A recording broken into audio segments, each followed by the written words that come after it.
Chapter 32. Croak.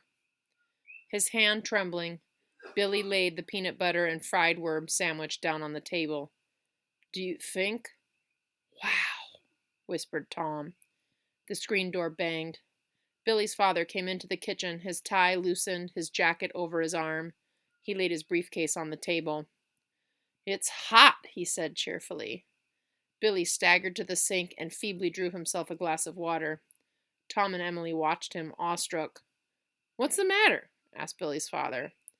Water dribbled down Billy's chin and onto his t-shirt as he drank. His mind swam. Poison? Paralysis? Extreme lassitude? "Tom," said Billy's father, "what's going on?" Tom pointed at the letter lying on the table. Billy's father read it, smiled, glanced at Billy, and getting a beer out of the refrigerator, sat down at the table. "Well," he said to Billy, "so it fooled you, eh?" "Fooled me?" croaked Billy. Chapter 33. The 14th Worm. "But how could Alan and Joe know all those medical words, Mr. Forrester?" said Tom. "Lumbricus coreopsis? Fulmar? Do you know what fulmar really means?" Tom and Billy shook their heads. "It means a bird. A seabird, I think." "Boy," said Billy, disgusted. He sat back down at the table and picked up his sandwich. "They could be arrested, Mr. Forrester," said Tom. "Couldn't they be arrested for defrauding the mails? Couldn't they?" Billy grinned and bit down on the peanut butter and fried worm sandwich. Chapter 34. The 15th. Standing on a rusty pail, Billy peered through a crack into the horse barn. Joe was wandering about, lashing at cobwebs with a stick. Alan was slumped on a barrel, gnawing his thumbnail. Billy went around to the door. "Hi," he said. Alan didn't look up. "Hi," said Joe. Billy glanced around suspiciously. "Take it easy," said Joe. "We concede. At least I do. He's still trying to think up something." He pointed at Alan with the stick. "Where's Tom?" said Billy. "He wouldn't eat his lunch, so his mother kept him." Billy leaned over the platter on the orange crate and smelled the steaming southern fried worm.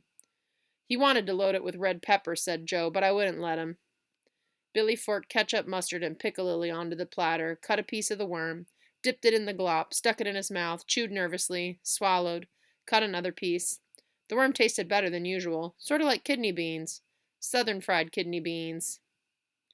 "Where'd you get this one?" "Down behind Bannerman's," said Joe. "From the muck?" yelled Alan. "The muck! Gooey, slimy, stagnant muck!"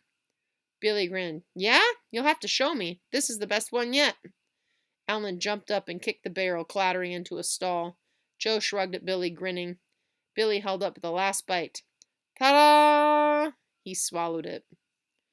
"Okay, let me look," said Alan. "Come on." He peered into Billy's mouth.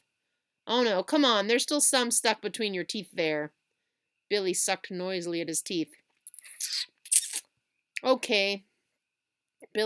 Alan's shoulders slumped.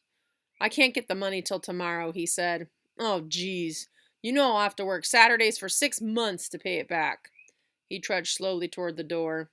"Coming, Joe?" "Yeah, maybe your father won't act so bad if I'm there when you tell him." Alan stopped in the door. "Tomorrow?" he said without turning. 10 o'clock? He sounded as if he was going to cry. "Yeah, sure," said Billy. "Make it later if you want." "Nah, it's not going to do any good putting it off. Come on, Joe."